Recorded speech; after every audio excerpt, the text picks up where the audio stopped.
made you want to release a lyric book? It was inevitable. We've long wanted to, and we realised people might actually want that. And also, I realised there was no kind of official place where everything was, and I see quite a lot of lyrics slightly wrong. And it really pisses me off when people start to kind of comment on them and sort of make kind of like, oh, what did you mean in this song? And it's like, I don't know, I never sang that. So I kind of wanted it to be, this is definitely it, this is really official, I've gone through every single word several times. It took quite a long time, it wasn't just me that did it. And those are definitely the words to our songs. And it's not just lyrics, there's lots of stuff in there as well, like pictures of us and demos and all sorts, you know, scraps and things like that. Yeah, for sure. I was going to say though, like, we all know obviously your lyrics are pretty unique and original in places. Like, does it kind of feel like, in a way, this is a chance to almost take the lyrics away from the music and the instrumentation, just to go, here they are kind of in bare form to kind of just check out and, I guess without sounding too pretentious, like to kind of analyse and dissect a little bit? Maybe, I don't know. Sorry, maybe like a well-deep question to jump in on it. Yes. Sure, I mean, people can do what they want with it. To get into the music though, like, how do you actually set about like writing your tunes and your lyrics? Do lyrics come first? Instrumentation come first? Like, what do you guys do? Lyrics never come first. Well, I mean, a word or two I might write it in my phone, or a little phrase, and then sometime later I'll come back to it and go, oh yeah, that's good.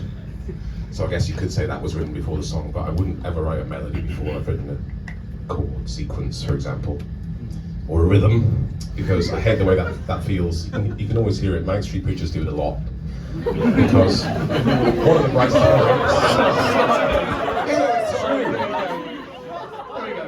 the bass player writes the lyrics, as we all know, we're all big fans, and then he gives them to James, and he has to write a song with them, and he didn't write the lyrics, so sometimes the lyrics feel a little bit pushed around and they don't flow quite as well as they might if they were different words, or the melody was different, you know. And I really don't like the way that feels, and I don't think it serves either thing. The song should be paramount, and the melody and the words are like the second chapter of it. How does it feel though to use AI to help you write your lyrics? Was that just outsourcing? Were you like, do you know, 6 studio hours? Like, could do with some help. In a way, it wasn't so much I needed help with words, it was more like I needed emotional help, if anything. I needed like, you're laughing. I felt like I didn't want to particularly delve right down into myself for the 6th time in a row, especially so quick after Reanimator.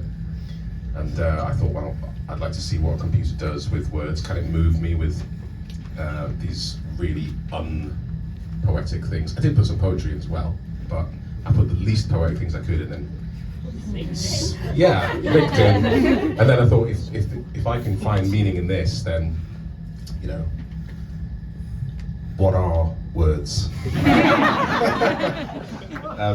But yeah, it wasn't so much outsourcing, it was an experiment to see exactly that. Can a computer that doesn't know what it's saying give me emotions and feelings? Which I think is quite fascinating. For anyone that doesn't know though, like, what did you chuck into that lyric generator that you built? It was Beowulf, the ancient poem, which is a fine thing to put in, I'm sure. That is poetry. All the terms and conditions from LinkedIn.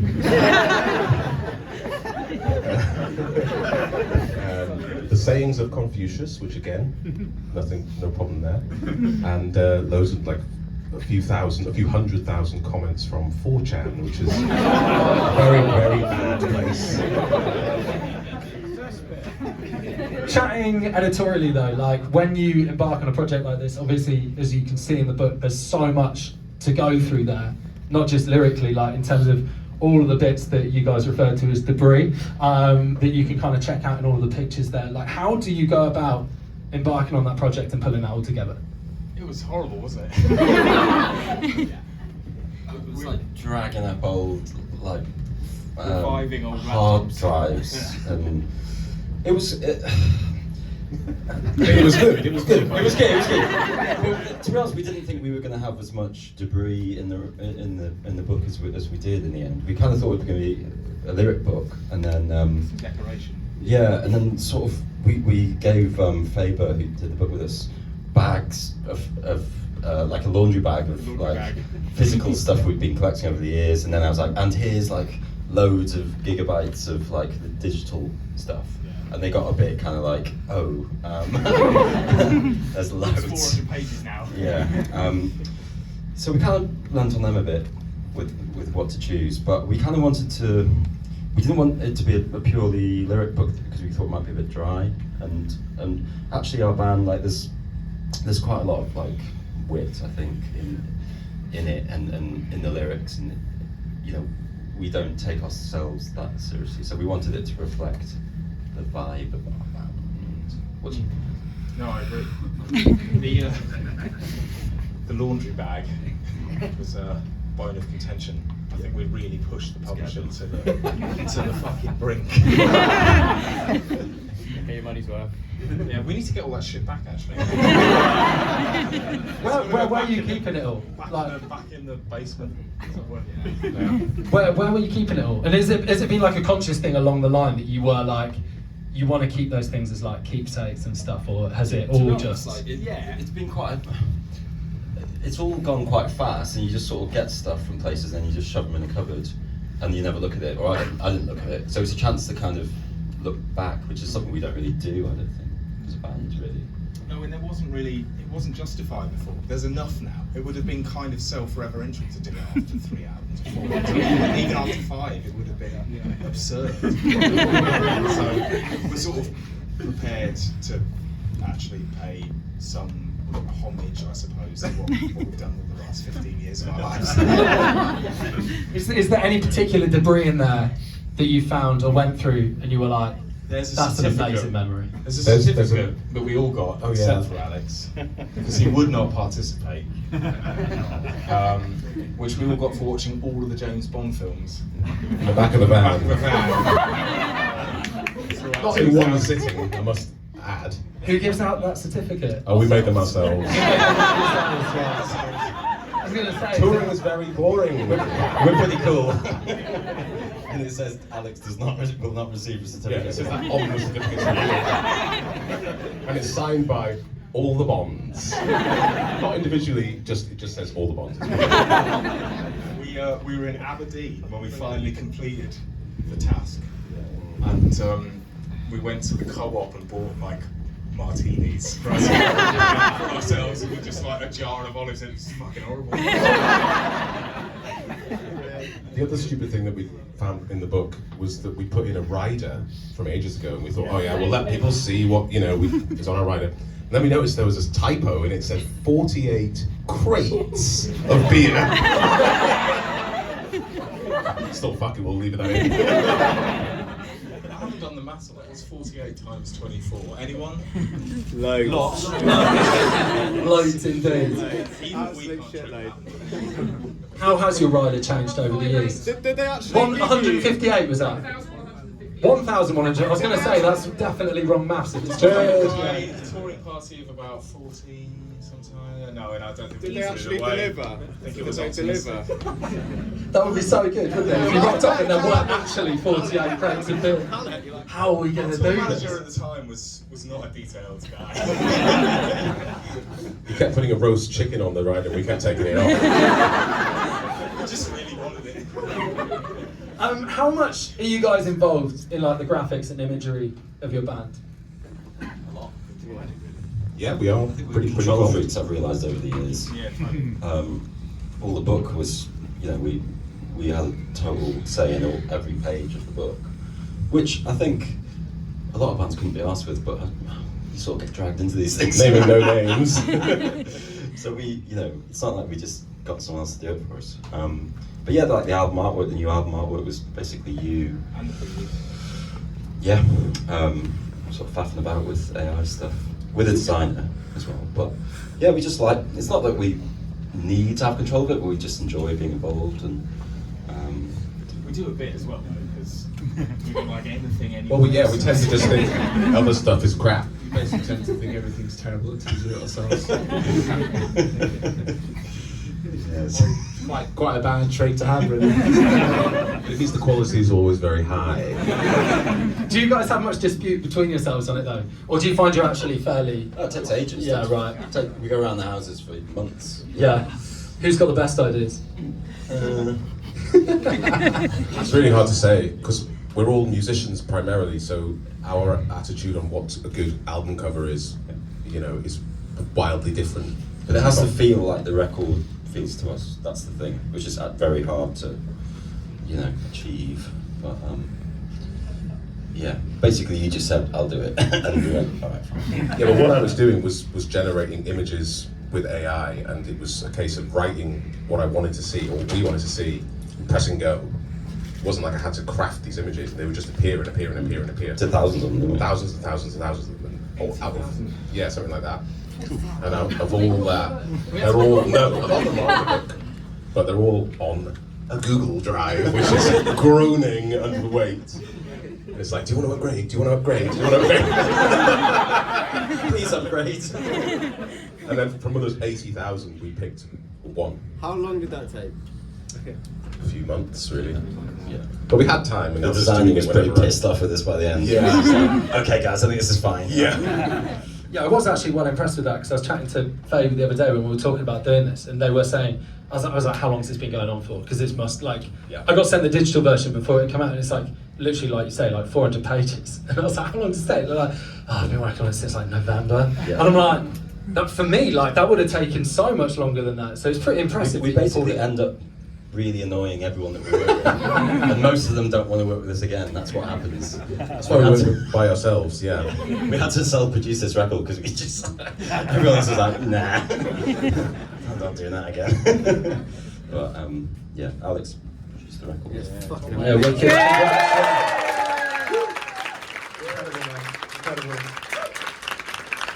We were chatting earlier Jess, about like how it is just kind of crazy in a way, right? That you now have everything since 2007 in just this like thing that you can hold in your hands. Like, how does that feel as a band to go? This is our history from like day one to today. Well, I guess, like I was saying, there's enough of it now, and you can sort of see the trajectory as well. You can see where we were coming from. You can see where we're going. Sorry. You can see that the seeds were there even in 2007 a little bit, I think, as well. There are loads of commonalities between what was happening in the very first kind of. Doing the artwork ourselves. Yeah, exactly. Nothing like really changed. Making the flyers for our first ever gig with a DNA strand on it, and in a way, the genes are still the same, basically, and our genes. Some of them have got it. Yeah. Has it kind of given you a chance though to like reflect on like everything over the years in terms of going back through stuff, looking at things lyrically as well, even, and just going, these are where our lyrics started, and any moments where you're like, I wouldn't have written that now or whatever, like. No, I'm a big believer in leaving stuff as they were and saying that's who I was then, and I hate it when people go back and try and change what they did. Yeah. Even when it came to things like punctuations, the early record didn't really have any.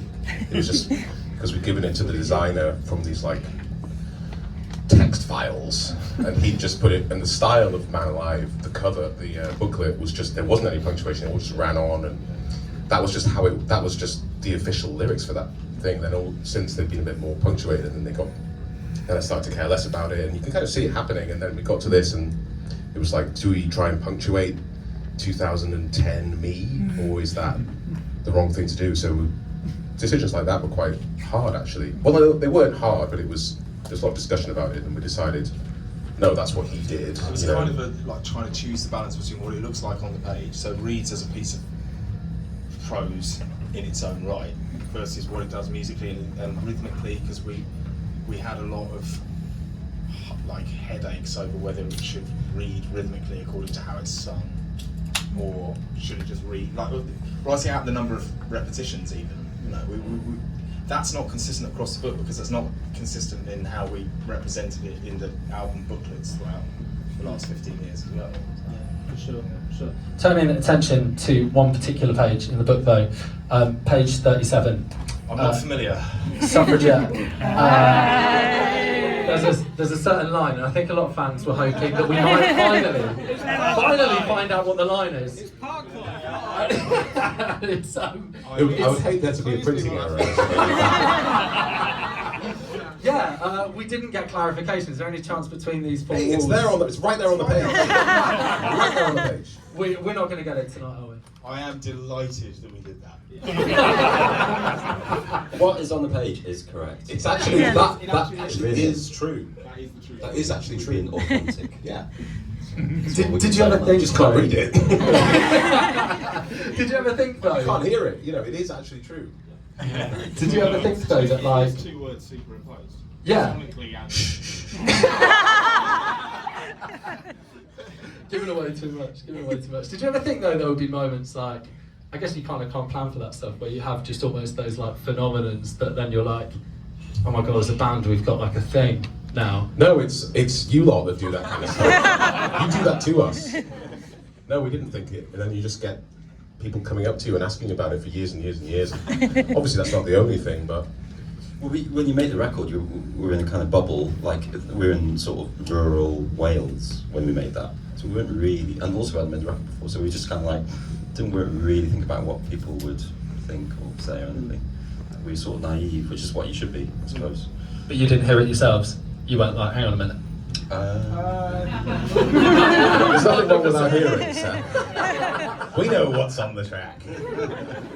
Oh, hilarious. Okay, well, I managed to whack out on Instagram a couple of questions from fans.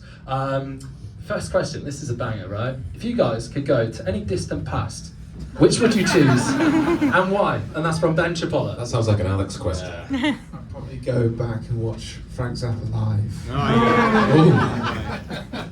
Brilliant.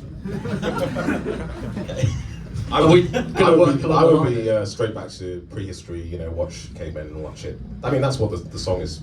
That's the distant past I'm talking about in that song. It's not the 70s, sorry.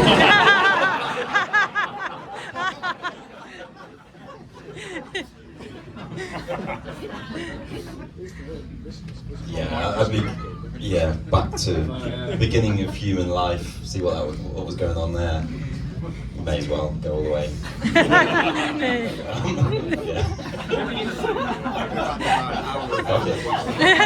To the distant past, go all the way. just like 1997. Choose a different path in life. To Blur gig. Yeah, I might see Blur. Okay, one for the musicians in the house. Kieran asked, what kind of advice would you give to young producers? Straight over. No pressure, no pressure. Just trust your own instincts, really, and work hard at what you do. There isn't really like a sort of. You have to be able to listen to other producers, and you learn a bit, but also you can look at them and be critical, and that's fine as well. Certainly look at the bands. And just learn to sort of trust your own instincts, really, and be musically knowledgeable. just have a great time. Connell, speaking of lack of punctuation, Connell hit me with one line on Instagram. How do I go on tour with you as your support? I love you.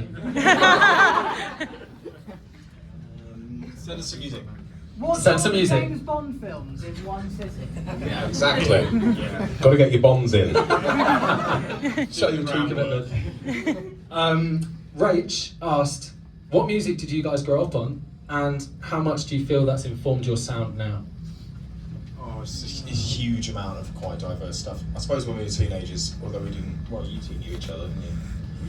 And then I met Jonathan when we were like 18, 19. And then we met Alex a couple of years later. But there were certain commonalities as children of the 90s, like all the obvious stuff, really. Nirvana and Radiohead and Massive Attack, all the really great music of that decade. And then everybody kind of diversified and found their own sort of weird corners. Yeah, I sort of, when Radiohead did like Kid A Amnesiac, I went down the jazz route. Probably too far, to be honest. That was kind of, I just sort of thought, well, let's keep going with that. But yeah, what about you? Well, my parents are sort of from the 60s, you know, so it was Beatles and Simon and Garfunkel, Moody Blues, sort of relatively popular stuff from then. It wasn't anything crazy. There was a band called the Bonzo Dog Doodah Band that we listened to a lot when we were kids, and I think that really did influence me a lot. It's kind of like Monty Python, but sort of really dark. And I think that definitely got into me. And Prodigy as well. A little bit later, yeah, Prodigy. My older brother gave me a cassette tape, and one side was Rage Against the Machine. I was like 8. and the other side was Cold Chamber. So You don't really like either of those. yeah. Well, I had that. That was one tape, and the other tape I had was the Bends and Nevermind. And I like that tape more than the Cold Chamber tape. We were all like school orchestra kids as well, I think. Which is probably Yep. seeped in deeper than we're prepared to admit. And Mike and I were in the choir at school. Yeah. We were all in the choir, mate. We were in the same choir, mate. You had to be in the bass section because I've got a low voice, and you were just like, ah, fuck it. I used to just sing my own parts, to be honest. Okay, gonna finish on one final question. I've saved this to the end because it's my all-time favourite question that I was not expecting to get hit with. If, as a band, you could eradicate all bar one cheese, which would be the last cheese standing? This That's is a really question for Jeremy. This is Jeremy's question. Oh, here we go. Give me all the microphones. Three. I don't know. You have to, that's the You literally question. have to, yeah. Bullshit. It's not Brie after what happened at Reading. No. What happened at Reading? Come on, enlighten us. Okay. Just OD. It's quite a famous incident. Yeah, it's famous to some people. Yeah. There it shall remain. I'm gonna say, it's got to be something French. It's really anticlimactic. Morbier, there we go. Thank you. Thank you very much.